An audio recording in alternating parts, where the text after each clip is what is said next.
से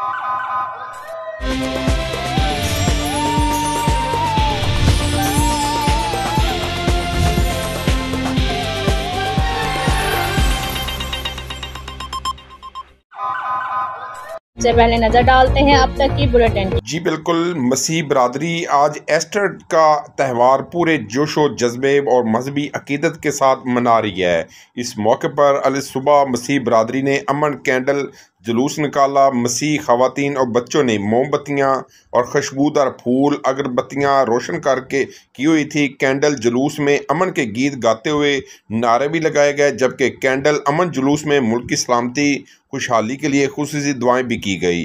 कैंडल जुलूस बल्दिया होता हुआ सालूशन आर्मी चर्च पर अख्ताम पजीर हुआ। जी।